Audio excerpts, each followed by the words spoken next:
Hello, everyone, and welcome to the Metabolism and Menopause podcast.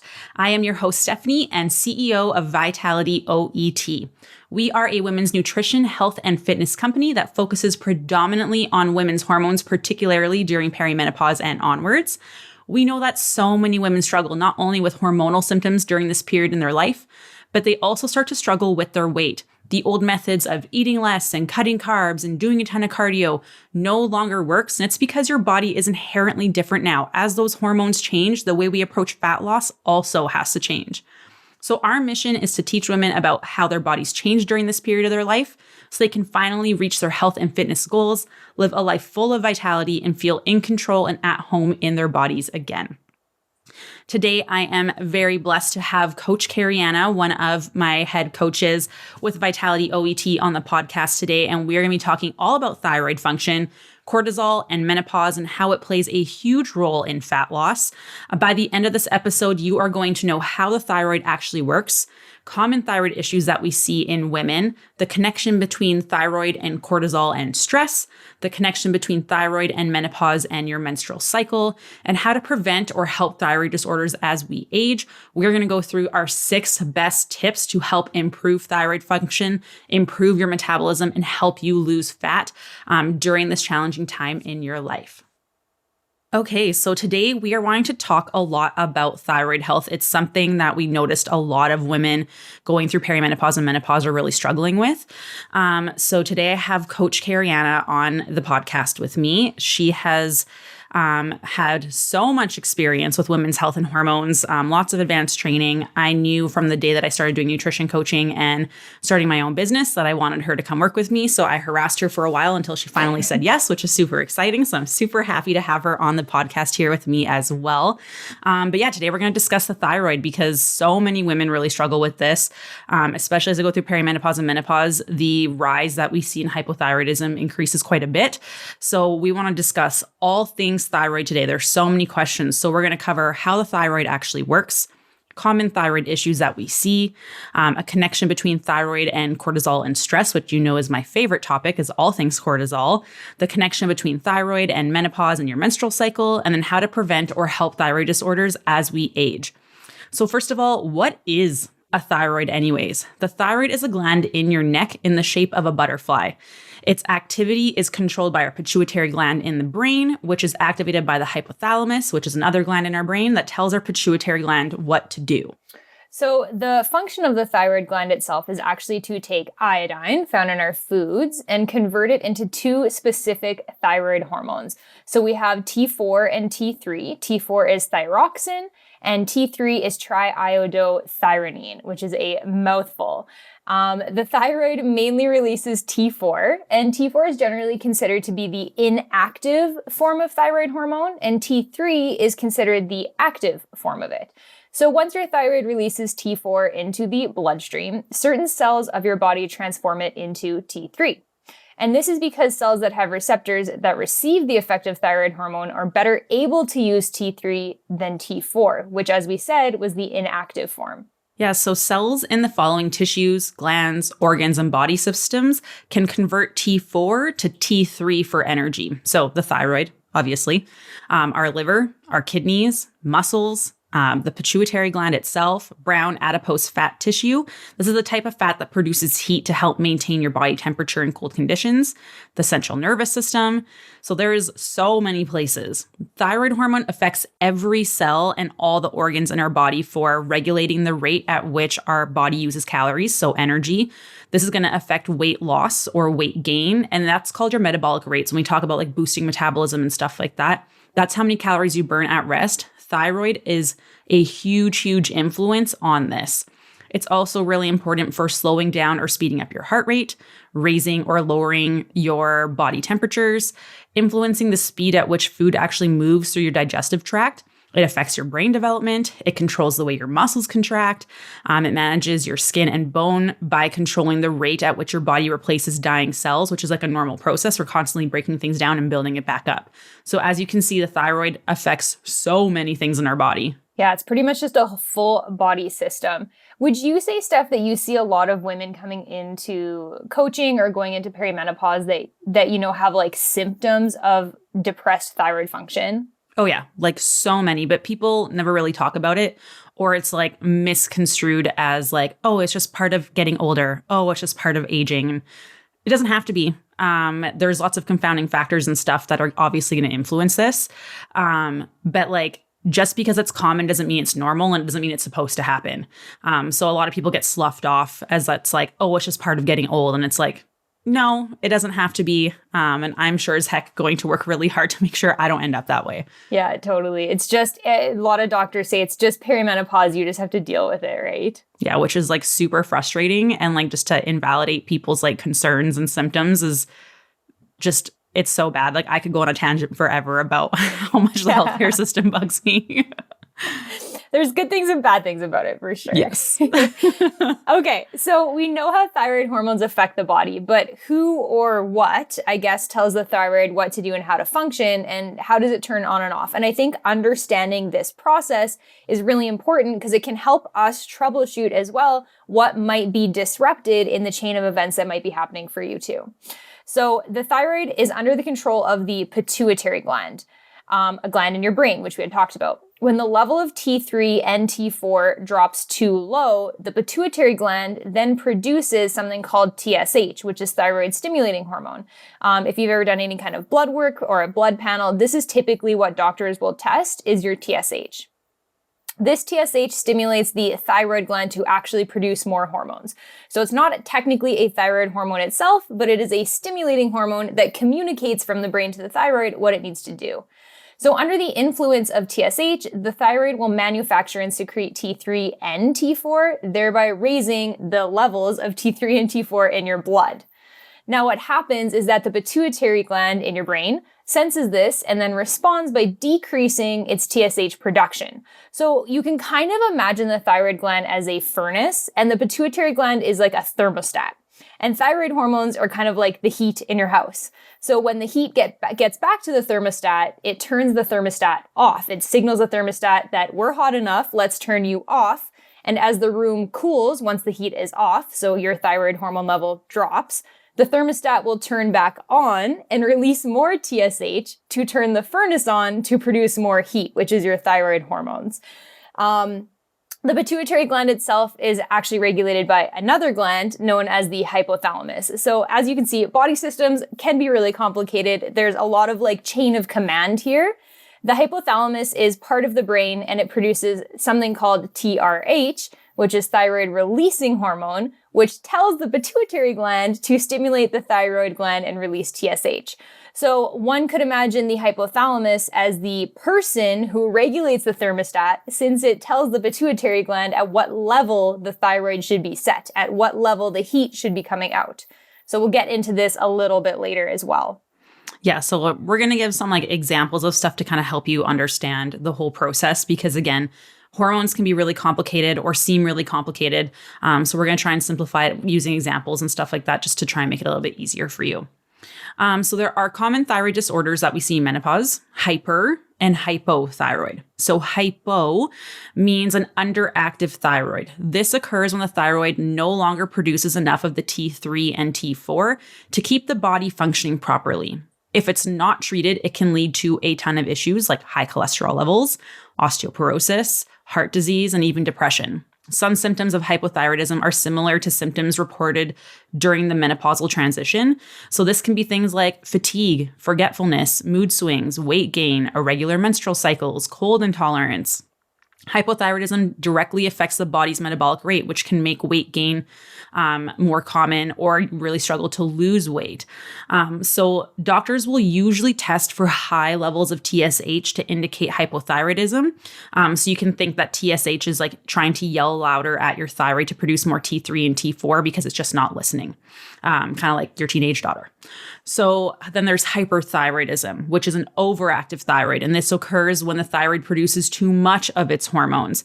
So some symptoms of hyperthyroidism can also mimic those of menopausal transition. So these are like hot flashes, heat intolerance, heart palpitations, tachycardia. So this is like persistent, really high heart rates, insomnia. And the most common sign of hyperthyroidism is unplanned weight loss and goiter, so enlarged thyroid gland. Hyperthyroidism can cause rapid weight loss in some people, but it's not a typical side effect that we see in perimenopausal women. So as you can see, like the symptoms of hyper and hypothyroidism are very, very similar to the things that start to happen when we're going through perimenopause and menopause. So again, a lot of people get dismissed or they're not tested for these things because doctors just assume, oh, it's a part of like the normal aging process. Oh, you just got to ride this out. Eventually things will level out. And no, it's not always going to level out. We have to be proactive and do things about it. And like, I don't know about you, but I don't want to be suffering with those symptoms for years and years and years. The perimenopause isn't just 1 year. That can last up to like 10 years for people when hormones start to fluctuate. If you're dealing with thyroid issues, this is going to persist for a long time. So this is why getting tested, getting assessed, talking to like professionals who understand these things, who work in women's health and hormones is so important, because it's just you getting sloughed off. It's just going to get worse and worse and worse. And then you're digging yourself a bigger hole to get out of, which again, we're going to talk about in a little bit here as well. Yeah, and I think it's so important to make sure that you're going to someone that you trust and also someone that does specialize or has a lot of knowledge with the menopausal stages. Just because there are so many hormones that play a role in all of these symptoms. And as you can see, like a lot of these symptoms overlap. So your thyroid and your estrogen and your progesterone, they're all related. They're all controlled by the pituitary gland. And so they all kind of have, these overlapping symptoms or issues that we see. And you don't really know what exactly is going on or what exactly is causing it until you can at least talk to somebody that has knowledge in all of these different functional axes that are in your body, right? Mm-hmm. So thyroid disorders, most often hypothyroid or hyperthyroid, there are other disorders as well, they affect women more often than men. And so it's important to remember that from a holistic health perspective, thyroid disorders are actually usually a symptom or a byproduct of something deeper. The thyroid is kind of like our indicator species in our body of like something else is going on, and our thyroid is actually the one telling us that this is going wrong. This deeper thing usually is some form of stress. And this kind of, stress response in the body that ends up being chronically elevated for a lot of people, women especially, can cause autoimmune responses in the body. So remember that we talked earlier about the hypothalamus and the pituitary gland in the brain, because the hypothalamus and the pituitary gland also control the stress response and our cortisol output. So as you can see, there's so much relating here because the pituitary gland does everything to kind of control a lot of these hormone centers in the body. So Steph, let's touch on thyroid function and stress, because I know stress is your favorite thing to talk about. I love talking about cortisol and stress. Like, it is honestly the number one cause of like literally every issue that we're having. It is very rare that it is not. And if you're improving cortisol levels, typically everything else will really start to function significantly better. And there's so many ways to address it, but let's talk about it. This is like my favorite. So when cortisol levels are high, so we're stressed out from under-eating, over-exercising, not getting enough sleep, cutting out our carbs, family, work, stress, financial stress, your dog pooped on the floor, whatever it is, we're just stressed all of the time, which is going to keep our cortisol levels high. This is going to signal to the thyroid to stop producing as much thyroid hormone. And this is because the pituitary gland stops producing enough TSH when it's busy telling the adrenals to produce cortisol instead. So it's like it's trying to multitask. It's actually not possible. You have to choose one or the other.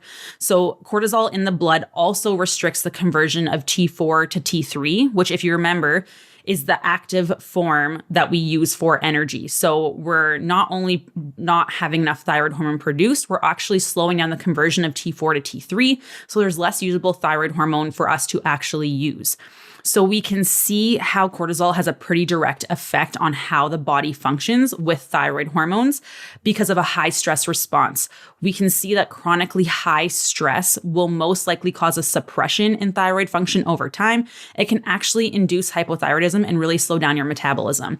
So like the way that I like to explain this, because I know it can be a little bit confusing, is your mom and you have your teenager who is Stacy, and Stacy is your thyroid, and you are yelling at Stacy to do her chores because you're constantly nagging her. She's doing it. She's like grumbling under her breath. She wants to go to a party instead, but she's doing it because you're like keeping your eye on her, keeping her in line, constantly on her, so she's doing what she's supposed to be doing. Then you have Jimmy, and Jimmy is your adrenals. And Jimmy is that like 4-year-old son who, if left unattended, will light your house on fire. So when you are stressed out, Jimmy starts to get fired up. He finds some matches, a lighter, some paper, whatever it is, and he's literally trying to burn your house down. So now you are no longer focusing on Stacy and her chores. You are now focusing on Jimmy and trying to not let your house be on fire. Then Stacy is like, this is my chance. This is my time.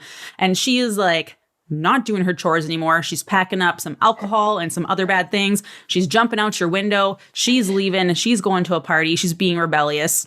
So now the thyroid hormone is just completely stopped. There is no one doing the chores anymore. She is gone because you are so busy trying to make sure you still have a home to live in because Jimmy is trying to light it on fire. That's literally what's happening. You can't deal with both because one takes the priority. And let's face it, keeping your house not burnt to the ground is more important than making sure it's clean. So that's kind of how your body functions that way. You are the pituitary that is trying to keep your thyroid hormone functioning and adequate levels. But then Jimmy is like throwing a wrench in things and you're just trying to like manage your life. And then your thyroid hormone, your daughter, Stacy, is just gone. So that's the way that I like to explain it because it can be kind of difficult to understand. But now you can see like Jimmy definitely takes the priority here. We're just trying to like keep things afloat and like just kind of keep things where we need to be. Thyroid function is not a priority at this point anymore. And it's really important to note that chronic stress can be caused by so many things, including lifestyle stress, trauma that we hold in our body, grief, undereating, overexercising, so many things. Like for myself in particular, I lost my mom a little over a year ago, and it is crazy how much grief takes a toll on you. Like a huge toll on you. And it was to the point where like I couldn't exercise the way I was exercising anymore because it was just too much. My body was so focused on just like trying to keep things at bay because my cortisol levels were super high. I was dealing with like work stuff. I was dealing with relationships. I was dealing with finances, so many things, trying to, clean out my mom's house, figuring out what we were going to do with that. All the things. And it's just so much. And it was also when I really went all in on this business, which was, again, super stressful, and closing the clinic that I had previously and completely moving to the online space and hiring new coaches and all this stuff. And it's the exercise. I couldn't do it anymore because it was too much of a stress. I was gaining weight super easily. I was super tired all the time. I had to like force myself to eat because like my appetite was like completely suppressed because you're just running on stress hormones all the time. And let's face it, that was definitely not good for my thyroid function. You can tell because if you have low thyroid levels, you do suffer with like fatigue and things like that. So you really have to be aware that it's not just like stress of like, oh, I feel stressed out because of work, finances, whatever. There's grief that you're dealing with for a really long time. Like I'm just getting to the point now where I'm feeling normal and like myself again. There's past traumas. There's so many things that influence high cortisol levels. And it's really important to note that like during perimenopause and menopause, our stress tolerance decreases substantially. So it requires a lot less stress to cause our body to go, okay, pituitary, we need to pay attention to Jimmy here because it takes a lot less fuel for Jimmy to light the house on fire than it did before. So that's just like something to be like super aware of. It's not just like I feel stressed. You might just be used to it, to be completely honest. Yeah, you might have like, I love your analogies, Steph. They're the best. You had Jimmy triplets for a while there. But when you go into perimenopause, it's almost like having Jimmy twins and they're both in separate rooms upstairs and you're downstairs and they've locked themselves in the closet trying to light stuff on fire. So it's a lot harder for you to get to them to deal with them because they're just like less accessible because you can't deal with them as well from a physical standpoint too. So that's such a good way to like word it. I love that. Yeah, it's like as soon as you hit perimenopause, it's like not only are you more tired, but now you have twins instead of just like one lunatic son trying to light the place on fire. There's two. So that's like you can't handle a lot of other stressors because now both your arms are tied up with like trying to stop these kids from lighting your house on fire. Exactly. Yeah. Okay. So let's talk about segue. Let's talk about thyroid and menopause connection. So a research study from 2007 showed that women with a thyroid disorder and severe menopause experienced improved symptoms after getting treated just for the thyroid disorder.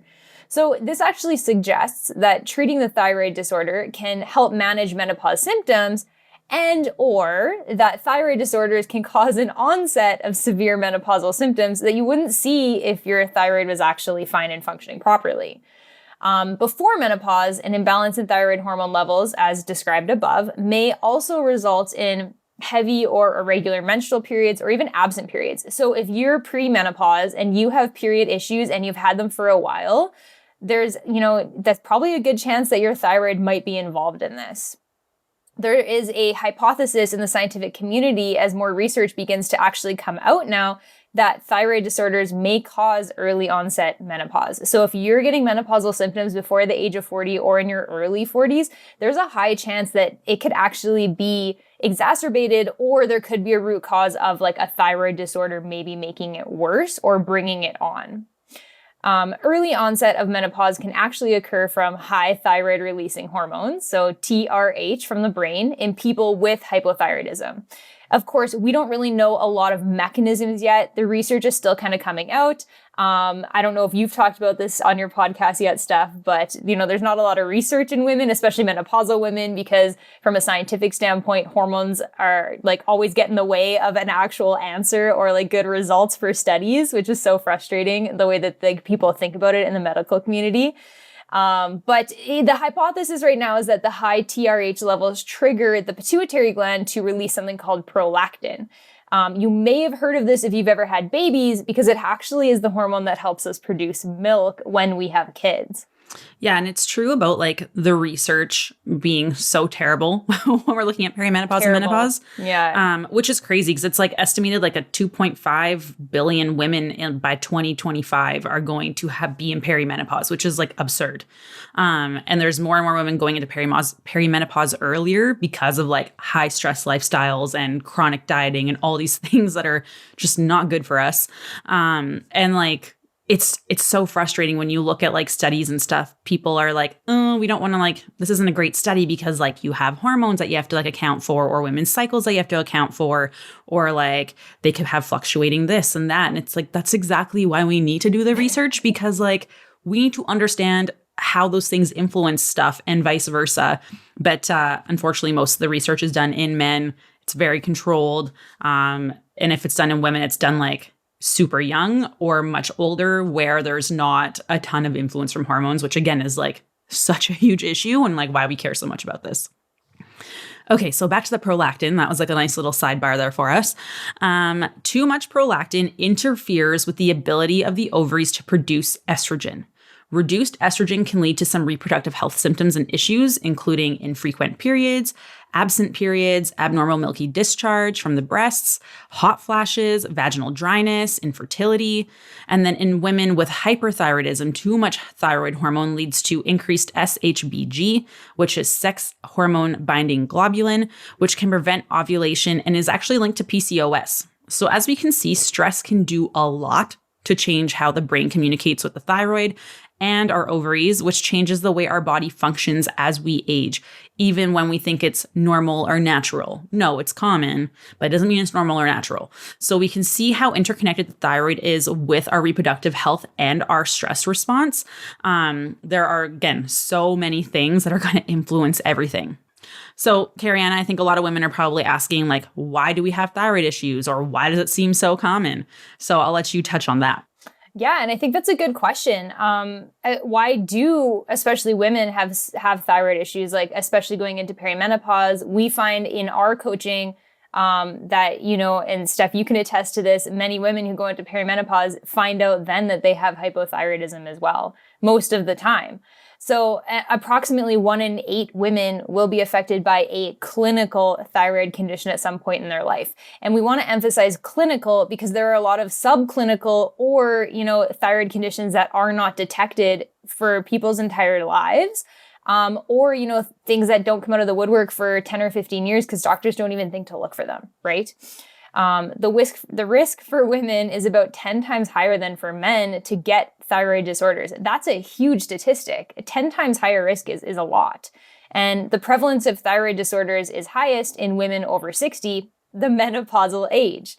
It's such a specific demographic, and it's a really shocking statistic. So, typical me, I wanted to dive deeper. I got into the rabbit hole of, why are women suffering so much with this more than men or even younger women?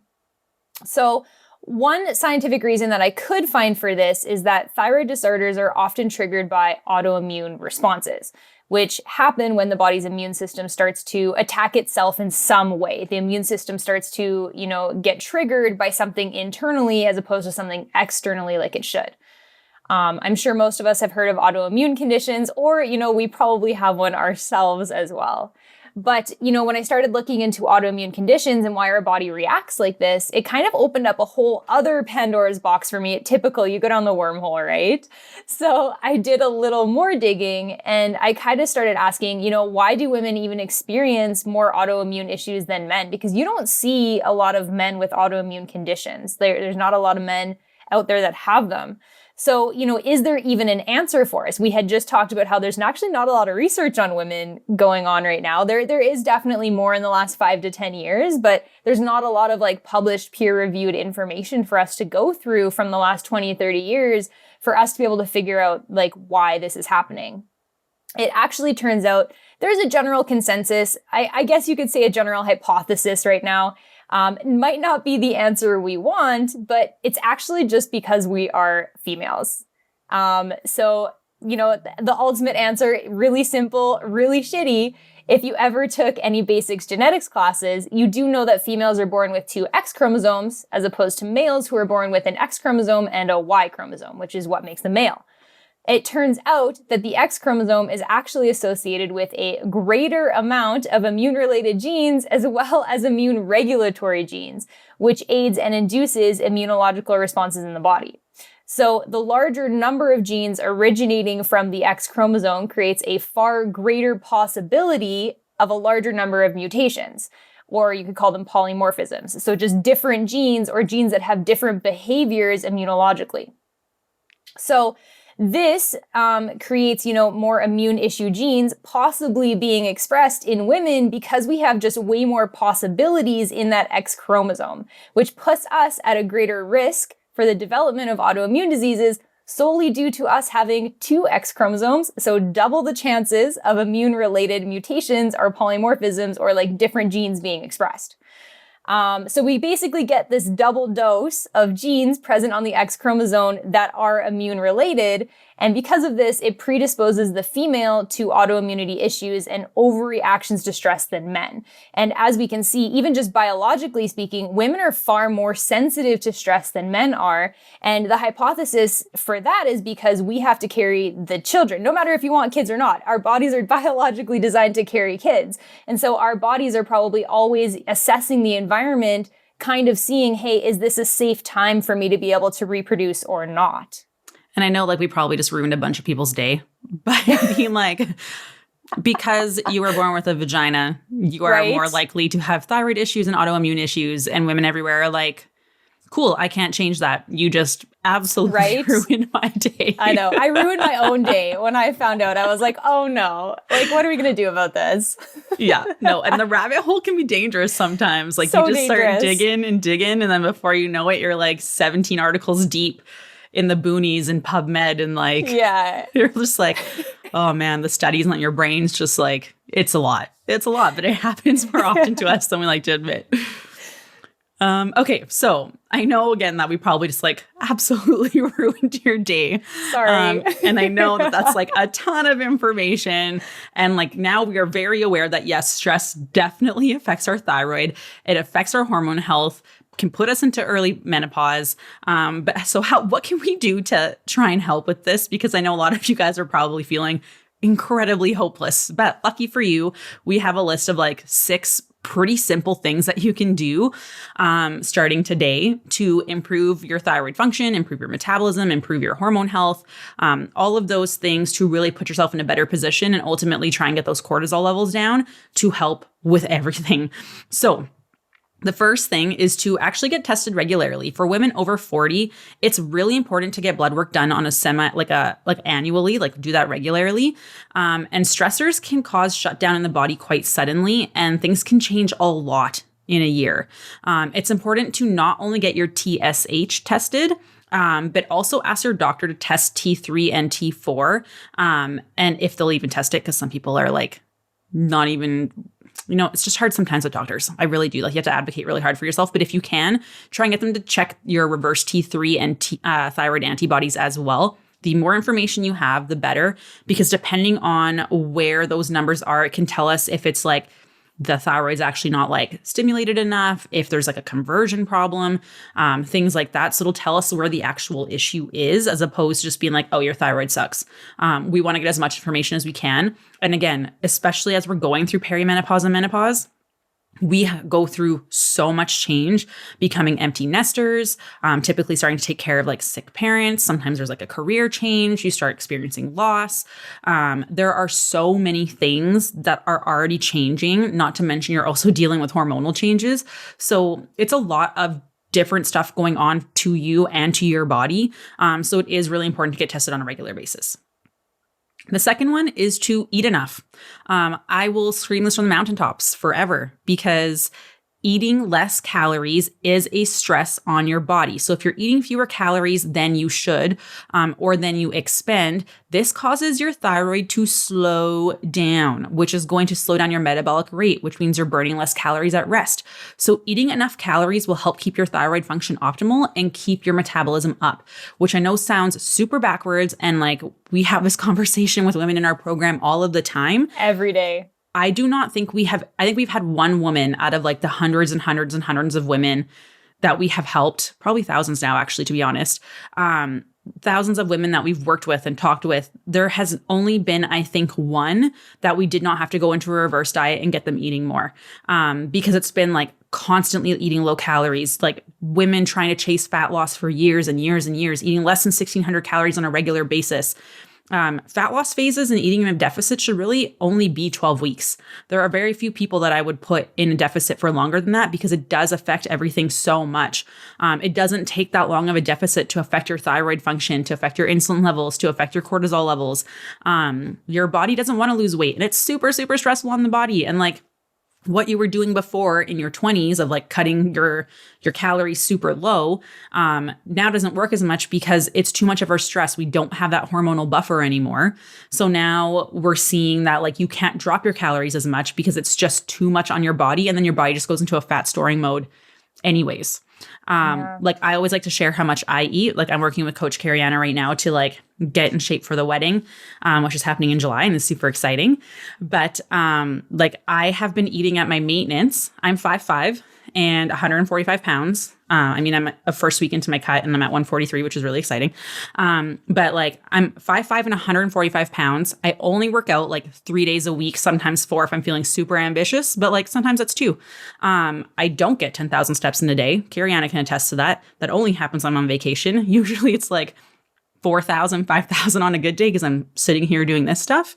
I eat 2,200 to 2,400 calories a day, and like 200 plus grams of carbs on a regular basis.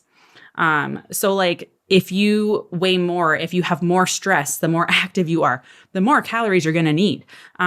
So I know that sounds like a lot of food, but it's really not. It's great. And then to lose weight right now, I'm at 1950, which again, a lot of people aren't even eating that on a regular basis. I know, Kirianna, you've been like tracking your food and stuff lately. What are your stats? How much do you eat? Where are you at? Yeah, that's a really good question. I will say, before I talk about my intake, I think it's really important to know that every single body is different. And there's so much more research that's coming out now that can help us, figure out that everyone's metabolism is so different, no matter what size you are. So, generally speaking, we'll have people that come into the program and they're 5 foot nothing, 4'11", like they're very tiny people. And, some of those tiny people can eat far more calories than we even expect that they can eat, because they just just naturally or genetically have a faster metabolism than some other people. I have always found myself, I have a bit of a slower metabolism. It can handle a little bit, but it's not like, a powerhouse like some of these other people that I've seen. I actually had a client a few years ago. We cut her on 3,000 calories. She was a machine. I do not know where she put those calories, but like she would lose like 2-3 pounds a week on like 3,000 calories. And I was like astounded. I cannot do that. My brain literally just went, I would eat so much bread and pasta. Oh my goodness. Oh, she did. She ate so much, like so many carbs. It was so great. I was so happy for her because it's just so great to be able to like eat that much and still be able to lose fat. Oh, what a life. Right now, I know. Right now, my maintenance is usually between like 2,000 and 2,200-ish. I usually get a little bit higher on the weekends just because we tend to go out for like dinner or like, happy hour appetizers or something like that because we are very much into balance and like I really want to enjoy my life while still, being able to maintain what I have and being really happy with it. So I probably average between like, 21 to 2,300, on average. But I wanted to add to what you were saying, Steph, I think it's really important to realize too, that even if you think you're eating enough, you're probably not eating enough for your body. And it's really important to get assessed or talk to someone who is really familiar with how stress can affect the body, because people don't realize that high stress actually requires more calories in order to help mitigate it, especially going into perimenopause, because we don't have those hormones anymore to help us deal with that stress reaction and that cortisol in your body. Yeah, exactly. And like when my mom passed away, for example, like I was eating, like I was forcing myself to eat because I'm like, if I don't, I am going to end up with so many issues, which I still think I did, like for sure. But like I tracked eat, and it wasn't for like weight loss. It was like, I need to make sure I'm making like a minimum that I don't mess up my body.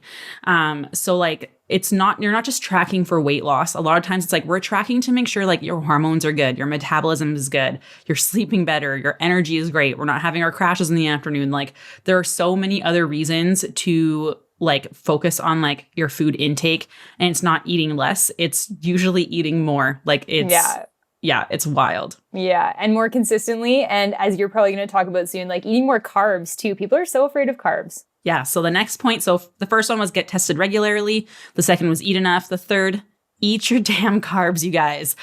Oh my goodness. I say this all the time. I say this to like every client we've ever had, but carbohydrates actually contribute to a healthy thyroid and metabolism. Studies have shown that even when calories are adequate, people who are on a ketogenic diet had a significantly lower thyroid function than people who ate carbs. So you had the same amount of calories per day, but for those who are on a low carb diet, you had a significantly reduced thyroid function. So of course, this doesn't mean go crazy with your carbs. I'm not saying like stuff your face with a billion donuts, which like I would, but I know better, so I don't. But like make sure you're keeping your protein up. Choose like higher fiber carb options when you're able to.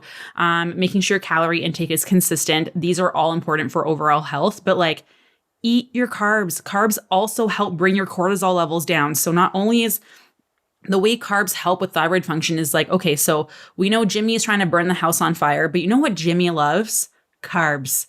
If you give Jimmy some pasta, he will put that lighter down. He will be super happy. Your cortisol levels go down, and then you can start yelling at Stacy again to do the dishes or vacuum or whatever it is.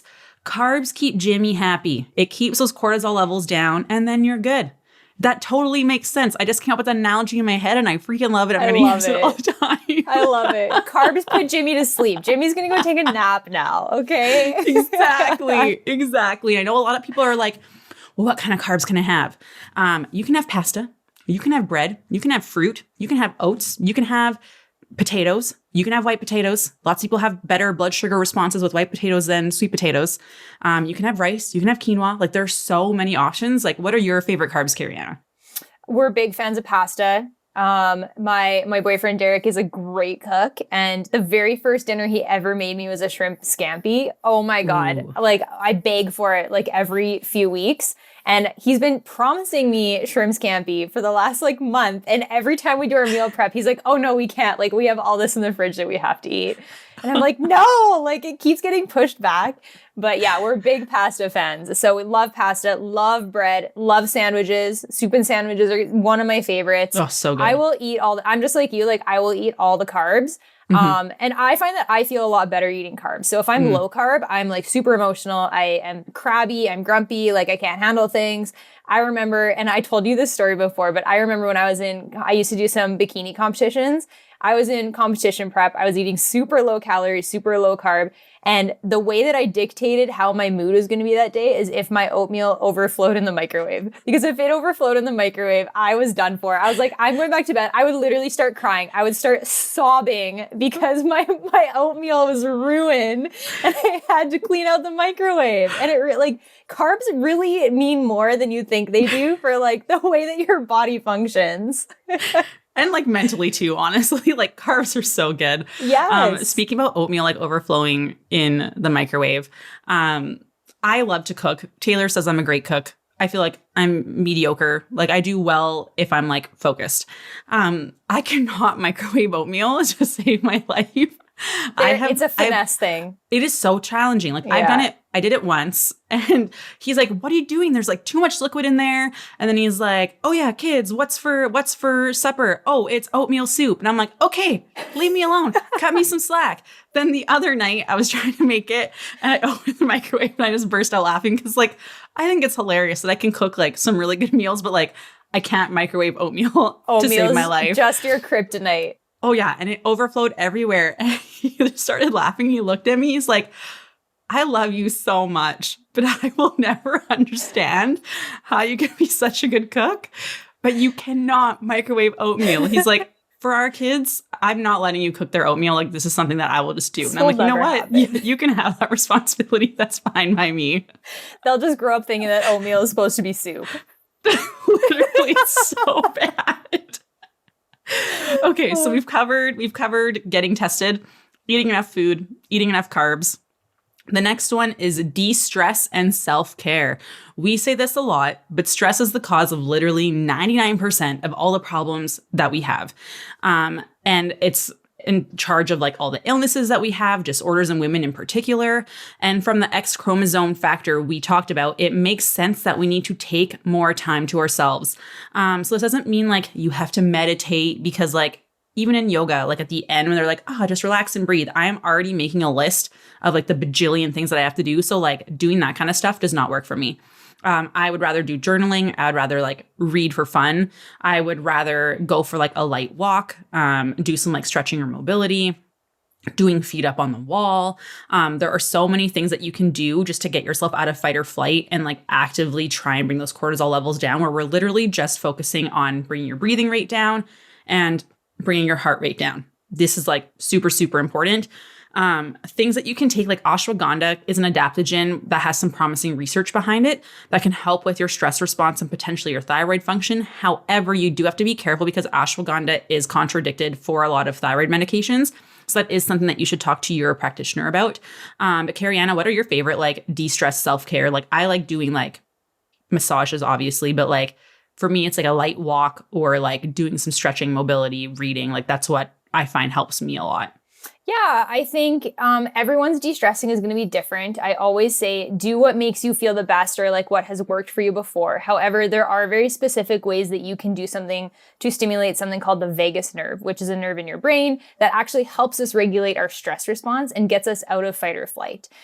One thing that I will always say, and I will preach this till the end of my days, is I always tell my clients, you need to be intentional about your self-care and your de-stressing, and you need to schedule it in the same way that you plan your nutrition and the same way that you plan your workouts, because it is just as important, if not more important, to all of your future success in the way that your body is functioning. Massages are great. Some people, all they need to do is repetitive movement. So walking can be really helpful to help bring your body out of that fight or flight mode. Not running. It's no high intensity workouts. You're chasing cortisol and dopamine at that point. Like that is not okay. I know, Steph, you always talk about people who are cortisol junkies. Big time. Yeah. So making sure you're doing something calming is really important. Getting out in nature. Some people do grounding. So like put your bare feet in the grass. I think that's a really good idea to help just relax you, get your brain out of that fight or flight mode. I'm a big fan of massages. I'm also a really big fan of just like taking baths. I have to like force myself to take baths because it's such a chore to me. I can't do it. Oh, it is such a chore. I have to put like Netflix or something on or like read a book or something like that. Like I definitely need a bit of a distraction. Filth. I can't do it. Like I think it's so gross. You're just How dirty are you? It's just gross. That sounds terrible. Does the water brown when you get in stuff? I don't know. For me, I just can't find it relaxing. And like, I feel like it takes me longer to fill the tub than like me sitting in it. And then if it's like too hot, I'm like sweaty, but in water and uncomfortable. Like same with hot tubs. Like I can be in them for like a little bit, but it's too uncomfortable for me. Yeah. I can't do like public hot tubs because I learned one time, I think it was on like a ridiculous medical show, like Dr. Oz or something, that STDs can be, and like infections can transfer through hot water. I don't know if it's actually true. I probably shouldn't say that on like our very evidence-based podcast, but like I've never ever in my life have I done a public hot tub after learning that. But I found out a trick actually from one of my exes, to fill the bathtub as you're draining it slowly so it recycles the water for you and it's all fresh the whole time. So you have to fill it and then drain it at the same time. So slow fill, slow drain. And apparently that keeps the water fresh for when you're really dirty and it's brown, apparently for you. So I can't do baths. I can't do it. They're just super not relaxing for me. I can just think of a billion things I'd rather do. I've heard that you should shower before you bath. Do you do that? Or is that too much work? Because that seems like a lot of work for me. That's a lot of effort. I feel like a bath is pretty much a shower anyway. Yeah. No, I'm not about it. I'm not about it. And then also about like the exercise, like people are like, oh, I like to run to de-stress. Wrong. That is just you, again, like Kirianna said, like being like a cortisol junkie and adrenaline junkie. It's just not in the way that you think. It's not like a dangerous risk, but it brings those cortisol levels up, and it has to do with like the endorphins that come with increased cortisol that like people like are addicted to. So you feel like it makes you feel better, but you don't. Like it's just what your body's used to. It's just like how we end up going, like if you've had like a really bad traumatic relationship or childhood trauma and you keep dating the same guy in different shapes and forms. And it's just like, because that's what you're comfortable with. It's predictable. You know what you're going to get out of it, even though it doesn't actually make you happy and it's not actually healthy for you, but you're like addicted to that. Like, you know what's coming. So that's why you like that. You like the predictability. It's the exact same thing when you're like doing the Orange Theory, the HIIT classes, the boot camps, circuits, running, all that kind of stuff. It's the exact same thing.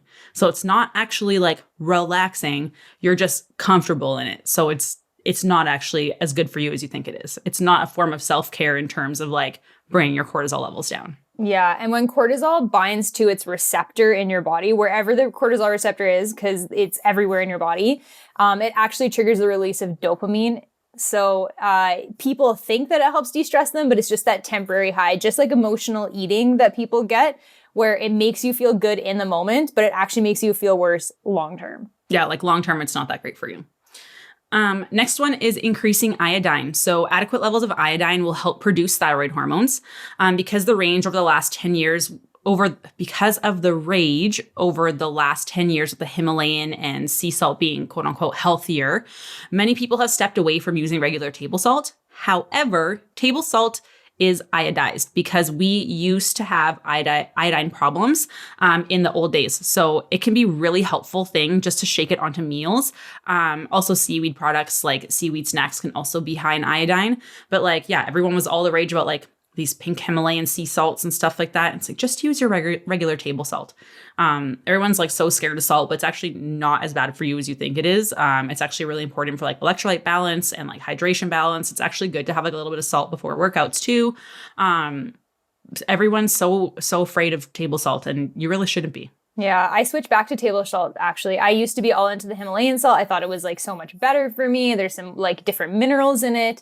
And the amount of minerals that are in it are so inconsequential to the actual amount that you need to see any kind of benefit from them. Plus the lack of iodine for me just made me switch back to, we'll still use like flake salt and stuff, but switching back to sea salt was probably one of the best things I ever did. I will say, I also noticed that my energy in the gym is so much worse if I don't have salt before a workout. Yeah, like I've been using like electrolytes quite a bit actually, like that have Yeah. sodium and stuff like that in it, and it makes a huge difference. Like Huge. when I'm playing volleyball, like if I don't, I am like second set, I'm just like, how did we used to do this as kids and like literally not eat or like drink anything between games at like tournaments? I'm like, how like how did we do this? I don't understand. I'm like, I bring like we play like 2 games back to back, so we'll play like 4 to 6 sets. And sometimes there's like a break in between, but it's like how, like I can if I forget a snack, I'm like texting people. I'm like, who lives close by? Who can bring me a granola bar? Because like this is not going to end well. Plus, I'm My so blood mean. sugar. Yeah. Oh yeah, like it's brutal. It's wild, like super wild. It's called getting older. You have to like thread the needle so much more as you get older to like You gotta take be care of prepared. yourself. Yeah.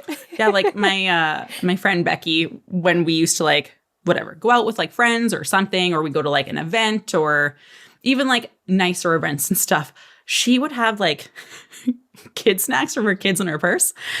She still does this for me. Like if we go to like whatever conferencey things or whatever, she will literally have fruit snacks and granola bars in her purse for me. And then her friend asked if she could borrow a purse the one night we were going out for like a nice supper, and she's like, "Oh, you left some of your fruit snacks and granola bars for your kids in here." She's like, "Oh no, keep those in there. They're for Steph." And I was Those like, are for stuff. it's like, thank you. So she actually told Taylor that now that we're engaged, that is his responsibility. So he needs to start putting like snacks in his fanny pack when we're out and stuff, because she's not to be relied on anymore. She's passing the torch over. Oh man, bless you, Becky. Becky is the friend that everyone needs. She's the mom of the group. She's great. I love her so much. I love that. Okay, and then number 6 is movement. So walking daily can help energize you and keep thyroid levels adequate. Resistance training has also been shown to increase thyroid function as well, so don't forget those weights. When we're approaching resistance training, we want to make sure that we're taking enough rest time in between, because what happens is like we're doing these like circuit boot camp style classes, and basically you're just doing cardio with weights, which is going to exponentially increase your cortisol levels. We want to make sure that we are taking like anywhere from 90 seconds to 3-minute breaks in between your sets. So you do your squats, you take your break, you literally sit, you're not skipping, you're not jumping, you're not doing burpees or all these crazy things anymore. You're just going to sit and let your heart rate come down, let your energy stores recover so you can get more out of your workout, bring those cortisol levels down. And it's really important to note that you're going to get way more out of that workout if you have those rest periods, because when we're going through perimenopause and menopause, we can't access energy stores as easily. So getting that time for replenishment is actually super, super important so that you can get more out of your workouts. You also want to focus on getting stronger. That's how we build muscle mass. And again, during perimenopause and menopause, when estrogen decreases, now we have a reduced ability to build and put on muscle mass. And when that goes down, we're going to see thyroid function decreases. We're going to see metabolism starts to slow down, and we don't want those things. So longer rest periods, lift heavy weights, throw away those little pink weights, try and get stronger. Like if you're aiming for 8 to 10 reps, you should feel like you can't lift that weight more than like 12 or 13 times. And I can guarantee you those little pink 2-pound dumbbells that you're using, you could probably lift like 30 times in a row. So time to retire those, go for your heavy weights, do some walking instead, bring down the intensity. You'll be shocked at how much better you feel. Kirianna, I know that you've had like lots of clients with thyroid issues and stuff like that as well. Or people who have been like low calorie and go all the time. I know I have, but like, has there been clients that you've been like, okay, we actually need to just walk for like a few weeks and do 0 like cardio, do 0 like crazy weight training, no CrossFit, whatever, because it's too much that you can't catch up? Yes, absolutely. So I think there's a very fine balance with hypothyroidism where we have to make sure we're not pushing ourselves too much in terms of volume.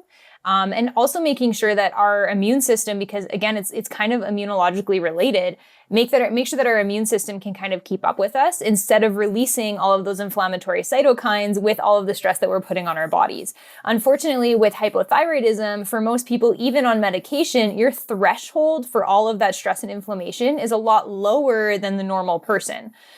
So there are some times when, people I have clients that do have to take a week off, or they do have to take a week where they're just doing general movement instead of doing the lifting. Or, I think something is always better than nothing, but making sure that you're only doing 1 to 2 workouts a week, especially starting out, can also help you recover. I do find a lot of people with hypothyroidism tend to get really sore after workouts and like really sore for a long time. So their bodies are like just trashed after a heavy, long workout for like probably a week. So being careful with the amount of volume that you put in your workouts is also really important if you do have hypothyroidism or any kind of thyroid disorder, and that is just a consideration. So maybe keep your workouts to like 30 to 40 minutes instead of that 45 to 60 minutes that everyone thinks they need to have in order to get a good workout in. Yeah. And like, especially like it's important to be aware that when you do work out, it does elevate your cortisol levels.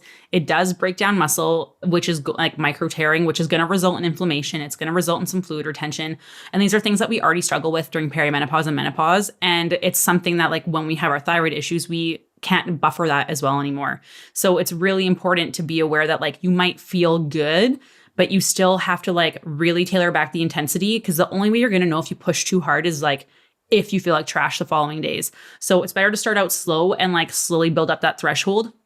Just because you're not super sore or super sweaty after a workout, that's not an indication if it was a good workout by any means. That doesn't mean you're not going to make progress.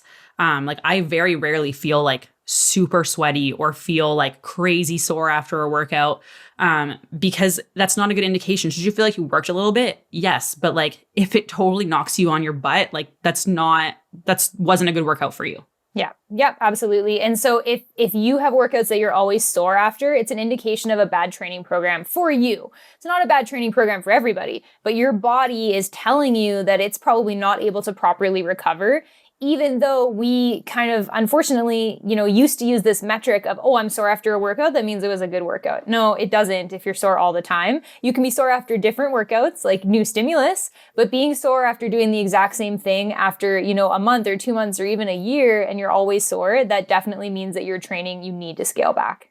Well, and anyone can make like a challenging, sweaty, sore workout for you. Yeah. It's not that hard.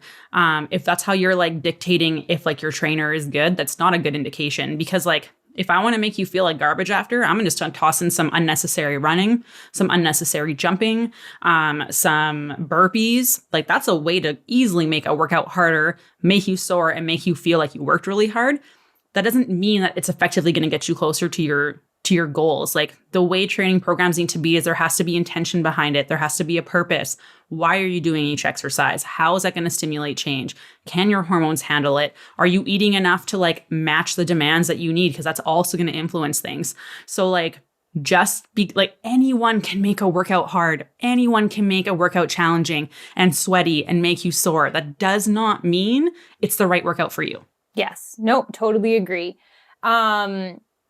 I definitely think that people overthink their workouts for sure. Short workouts are good, especially if you have any kind of autoimmune condition. But I also think there's a very fine line with people with hypothyroid or people with any kind of autoimmune condition that have chronic pain, like, fibromyalgia or anything like that, where we get into this situation where our body's always tired and it prevents us from wanting to work out or to get active. And it's kind of about finding that balance between, we do need to push ourselves a little bit out of this comfort zone in order to stimulate more energy and stimulate more like mitochondrial action in your body to make sure you do have more energy. So sometimes pushing past that low energy state to exercise or to get out on that walk will actually give you more energy throughout the day. But then also, not going too far and making yourself completely tanked and completely sore for the next week is kind of a fine balance that you're going to have to figure out for your personal body. Exactly. So in summary, for like the 6 things that you can do to help with your thyroid function, to lower cortisol and improve your metabolism, is to get tested regularly, eat enough food. If you need help calculating that, you can contact us. We do this for free all the time. Make sure that you're eating enough carbohydrates, focusing on de-stress and self-care, increasing your iodine intake, and getting the right kind of movement in. So next, Kirianna, what are some tests that measure thyroid levels? So there are several blood tests that can measure your thyroid levels and assess how well your thyroid is maybe working. These tests are often called thyroid function tests. And, depending on which doctor you're going to will depend on what they're willing to do for you. Also, depending on your healthcare system. I know Canada is very different than the States as well. But ideally, what you do want to get with a thyroid function test would be to include a total T4 test, a free T4 test, total T3 test, a free T3 test, and then also your TSH test, which most doctors will test. That is kind of the standard, is that TSH test. Your provider may order additional tests to assess your thyroid function. So those additional tests that you had kind of touched on earlier, Steph, would be the thyroid antibodies. So these tests help identify different types of autoimmune thyroid conditions because certain antibodies are released in certain levels depending on what particular autoimmune condition you might have. And then as well as a test called thyroglobulin. This test is used to diagnose thyroiditis, which is thyroid inflammation, which is to monitor the treatment of thyroid cancer. So thyroiditis is sometimes the precursor to a thyroid disease. And so making sure you detect that, or if you have a family history of thyroid issues, would probably be a good idea to try to ask your provider to get that tested as well. Perfect. I think we have covered so much stuff on thyroid today. I hope that everyone finds this super helpful. I am always so happy to have Kirianna on the podcast. So we're going to have her on again for sure. Oh, I can't wait. And some of the other coaches as well that work with Vitality. But any last closing remarks in terms of biggest advice, if there's one takeaway that they could take away from this episode in improving their thyroid function, especially during perimenopause and menopause, what would it be? Ooh, only one, Steph? I know. We just talked about 6. I know. The thing that you think would make the biggest impact. Make sure that you are eating nutritionally to support yourself. So for most people, as we said, you're usually not eating enough and you're not eating enough consistently. And there is, in our coaching business, we find too, Steph, that there is so much that we can do in terms of nutrition support that solves so many symptoms or maybe even root causes that you don't even realize. So eating enough, I would say, is probably the primary thing that really helps us fix HPA axis dysfunction, which is our stress response, and the way that our pituitary gland communicates with things. We've had clients that thought they're in perimenopause, and we feed them enough quality nutrition on a consistent basis, and all of a sudden their menstrual cycle is back, and they're like, oh, I guess I wasn't in perimenopause. I guess it was just stress. So I definitely think proper nutrition support is the best way to start to treat or heal any kind of autoimmune or stress-related or disease-related or thyroid-related condition, always. No, I agree 100%. Eating enough carbs has been the most monumental change that we see in women for sure. Because immediately, typically we see no more energy crashes in the afternoon. Sleep is better. Hot flashes start to decrease. Yep. People just feel better. They're happier. They're like, oh man, my husband doesn't hate me anymore. This is fantastic. He's this is great.